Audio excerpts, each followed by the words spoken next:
जब हमारा solar system बना था तब दो ऐसे सितारे थे। यहाँ पानी मौजूद था, एक हमारी जमीन थी और दूसरा मार्स।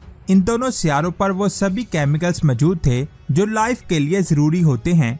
इसी वजह से जब हम मार्स को देखते हैं तो हम सोचते हैं कि क्या वहाँ पर कभी लाइफ थी, और अगर थी तो उस लाइफ का क्या हुआ। इसके अलावा एक और सवाल हमारे जहन में आता है कि क्या जमीन पर जिंदगी मार्स से आई है।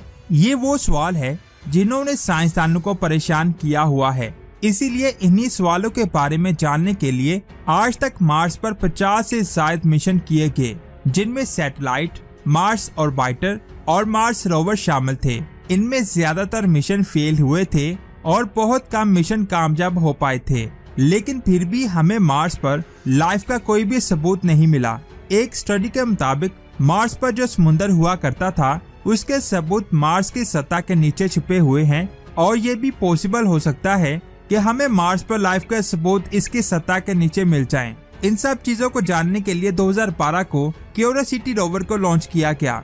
आज तक जितने भी रोवर को मार्स पर भेजा गया है, ये उनमें सबसे ज्यादा एडवांस था। 7 महीने सफर करने के बाद क्यूरियोसिटी रोवर अगस्त 2012 को मार्स के ऑर्बिट में पहुंच गया। इस मिशन पर साइंसदानों ने बहुत ज्यादा मेहनत की है और ये उस वक्त का सबसे महंगा मिशन था। मार्स के एटमॉस्फेयर में पहुंचने के कुछ देर बाद ही इसने अपने पैराशूट को ओपन किया ताकि रोवर की स्पीड कम हो सके, और जब ये जमीन से थोड़ा ऊपर था तो इसके रॉकेट ऑन हुए ताकि इसकी स्पीड कम हो जाए और ये सतह से ना टकरा सके। जमीन से 10 मीटर ऊपर इस रोवर को रस्सियों से नीचे उतारा गया। इस दौरान छोटी सी भी गड़बड़ पूरे मिशन को खत्म कर सकती थी, लेकिन कुछ देर बाद रोवर बिल्कुल सही सलामत जमीन पर लैंड कर गया। जमीन पर मौजूद साइंसदानों को कुछ भी नहीं पता था कि वहाँ क्या हो रहा है, क्योंकि मार्स से जमीन तक सिग्नल आने में 10 मिनट लगते हैं। और जब रोवर का पहला सिग्नल साइंसदान को मिला तो पूरी स्पेस एजेंसी में खुशी की लहर दौड़ पड़ी। हर कोई स्पेस रोवर की लैंडिंग पर बहुत ज्यादा खुश था। उसके बाद इस रोवर का मार्स पर 1 दिन हो चुका है। लैंडिंग तो बिल्कुल सही सलामत हो गई, लेकिन अब इस रोवर के लिए दूसरा सबसे बड़ा चैलेंज है मार्स की मुश्किलात का सामना करना और कई सालों तक मार्स पर टिके रहना। एक छोटी सी भी गड़बड़ इस रोवर को खत्म कर सकती है। ये उस वक्त का सबसे एडवांस रोवर था। इसका वजन 1 टन है। ये मार्स के एटमॉस्फेयर में मौजूद केमिकल कंपोजिशन को भी स्टडी कर सकता है, जमीन के सैंपल्स को भी स्टडी कर सकता है और साथ ही मार्स की शानदार तस्वीरें भी ले सकता है। इस रोवर का मकसद ये पता लगाना है कि क्या मार्स पर माजी में पानी था और क्या उस पानी में लाइफ भी थी। इस रोवर को गेल क्रेटर में लैंड करवाया गया था, जो 18,000 फीट गहरा और 160 किलोमीटर के इलाके में फैला हुआ है। इसके सेंटर में 5,000 मीटर का पहाड़ है जिसे माउंट शार्प कहते हैं। मार्स को ऑर्बिट करने वाले ऑर्बिटर इस माउंटेन की गहराई में क्ले को देख सकते हैं। क्ले हमेशा पानी के नीचे बनती है और क्ले में लाइफ के बहुत ज्यादा चांसेस होते हैं, क्योंकि क्ले में ऑर्गेनिक कार्बन मौजूद होता है जिससे लाइफ बनती है। यानी लाइफ के सबूत के लिए ये एक परफेक्ट जगह है। लेकिन अभी तक मार्स पर कहीं भी ऑर्गेनिक कार्बन के एलिमेंट्स हमें नहीं मिले और इस पहाड़ पर ये कार्बन हमें मिल सकते हैं। साइंसदानों का ये तो मानना है कि अरबों साल पहले यहाँ पानी मौजूद था, लेकिन उनको ये नहीं पता था कि पानी में लाइफ थी या नहीं।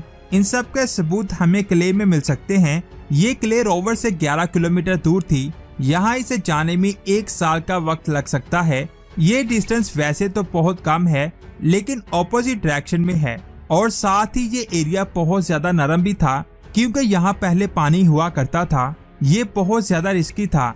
अगर वहाँ जाकर हमें कुछ भी हासिल ना हुआ तो हमारा बहुत ज्यादा टाइम जाया होता और साथ ही रोवर को किसी भी टाइम कुछ भी हो सकता है। साइंसदानों ने इसके बारे में बहुत सोचा कि वो रोवर को वहाँ भेजें या ना भेजें, क्योंकि खतरा बहुत ज्यादा था।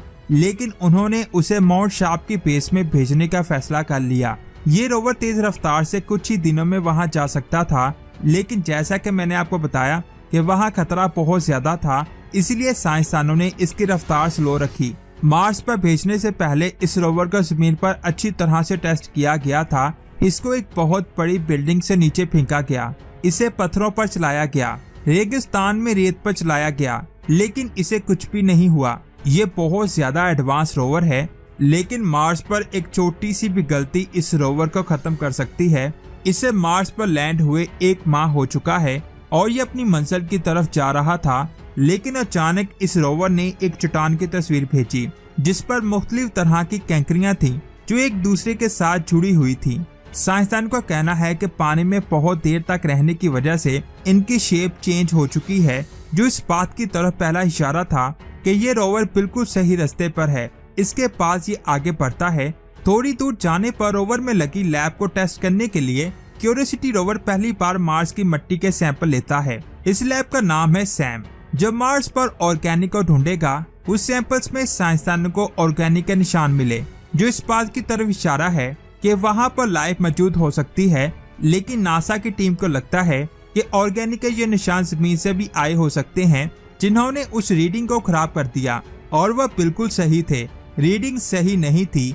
इसके पार रोवर आगे बढ़ता है और इसे मार्स पर 4 महीने हो चुके हैं। इस वक्त वो येलो नाइफ बे पर पहुंच गया।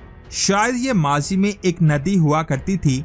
ये लेक क्यूरियोसिटी की लैंडिंग साइट से 450 मीटर दूर है। यहाँ पर हमें ऐसे पत्थर मिले जो पानी की वजह से फ्रैक्चर थे। उनके अंदर क्रैक्स बने हुए थे जो पानी का सबूत दे रहे थे। जब रोवर अपनी लेजर से एक वेन के टुकड़े करता है तो उससे धुआं उड़ता है, जिससे ये साफ जाहिर था कि माजी में यहाँ पानी मौजूद था और ये हमारे लिए बिल्कुल सही लोकेशन थी। अब रोवर को ड्रिल करने के लिए बिल्कुल सही जगह की जरूरत थी। उसने बहुत सारे पत्थरों में से एक पत्थर को चूज किया और इसमें ड्रिल कर दिया, और इस पत्थर में से ग्रे कलर का पाउडर बाहर आया, जिसने साइंसदानों को हैरान किया, क्योंकि मार्स पर आपको हर जगह सिर्फ और सिर्फ रेड कलर ही दिखाई देता है, जो इस बात की तरफ इशारा है कि यहाँ पर हर चीज खत्म हो चुकी है, जिसकी वजह से मार्स पर हर चीज का कलर रेड है। लेकिन पत्थर के अंदर ड्रिल करने पर इस ग्रे कलर ने साबित किया कि मार्स का अंदरूनी हिस्सा सतह से बिल्कुल मुख्तलिफ है और हमें जो चाहिए वो इन्हीं पत्थरों में से मिल सकता है। उन्होंने उस पाउडर को स्टडी किया तो वो हैरान हो गए, क्योंकि वहाँ काफी ज्यादा क्ले थी, लेकिन अभी भी हमें ऑर्गेनिक कार्बन नहीं मिले थे और हमें उनकी ही तलाश थी। ये सब काम सैम का था। रोवर को मार्स पर 200 दिन हो चुके हैं और इस 3 रोवर्स में से आने वाली कमांड्स को इग्नोर करने लगता है। ये चीज साइंसदानों के लिए परेशानी वाली बात थी। साइंसदानों ने उसे शट डाउन का कमांड दिया था, लेकिन वो शट डाउन नहीं हुआ। उसने तस्वीर लेना बंद कर दी, डेटा को कलेक्ट करना बंद कर दिया और भी बहुत सारी चीजें करना बंद कर दी। टीम सोचने लगी कि क्या ये मिशन फेल हो गया।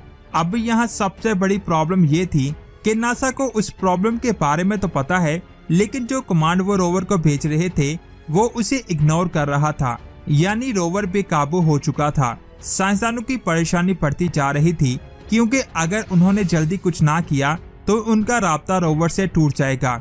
इस रोवर में 2 कंप्यूटर लगे थे, एक साइट ए और दूसरा साइट बी। साइट ए वाले कंप्यूटर में प्रॉब्लम थी, लेकिन साइट बी वाले कंप्यूटर में कोई भी प्रॉब्लम नहीं थी। लेकिन रोवर को साइट ए वाला कंप्यूटर चला रहा था और उसने कमांड लेना बंद कर दिया। इन्हें रोवर के सारे कंट्रोल साइट बी वाले कंप्यूटर को देने थे। ये काम बहुत ज्यादा रिस्की था, लेकिन अगर थोड़ा और इंतजार किया तो रोवर अपना रेडियो बंद कर सकता था और उन्होंने कमांड भेज दी। रोवर से सिग्नल आना बंद हुआ। उसके पास साइंसदान उसका इंतजार करने लगे और फिर 3.5 मिनट बाद सिग्नल आ गया और रोवर ने दोबारा से कमांड लेना शुरू कर दी। एक छोटे से एरर से पूरा मिशन खतरे में आ गया था। उसके बाद उसने एक और पत्थर में ड्रिल किया। यहाँ उसे ऑर्गेनिक कार्बन के निशान तो मिले, लेकिन अब सोचने वाली बात यह है कि क्या वो मार्स के हैं या जमीन से इस रोवर के साथ यहाँ आए हैं। कुछ देर स्टडी करने के बाद पता चला कि ये कार्बन भी जमीन से आए हैं। इसके अलावा इसने येलो लेक में बहुत ज्यादा पत्थरों की स्टडी की, लेकिन किसी में भी ऑर्गेनिक कार्बन के निशान नहीं मिले। टीम का कहना है कि अगर मार्स पर लाइफ नहीं भी थी तब भी उन्हें मार्स पर ऑर्गेनिक कार्बन मिलना चाहिए, और शायद ये हमें माउंट शार्प की बेस में मौजूद किले में मिल सकते हैं। इसलिए येलो लेक को अच्छी तरह से स्टडी करने के बाद रोवर माउंट शार्प की तरफ रवाना होता है, जो अभी भी 11 किलोमीटर दूर है। रास्ता बहुत ज्यादा पत्थरों, सख्त और नरम रास्तों से भरा हुआ है, जो रोवर के टायर और उसके पार्ट्स को नुकसान पहुंचा रहे थे। एक छोटा सा हादसा रोवर को खत्म कर सकता है, लेकिन हमारे लिए ये जानना बहुत ज्यादा जरूरी है कि क्या सच में मार्स पर लाइफ थी। उसके लिए हमें ऑर्गेनिक कार्बन को ढूंढना ही पड़ेगा, जो माउंट शार्प की बेस में हमें मिल सकते हैं। लेकिन ये रोवर आहिस्ता आहिस्ता अपनी मंजिल की तरफ जा रहा है। रास्ते में इसे कुछ भी हो सकता है।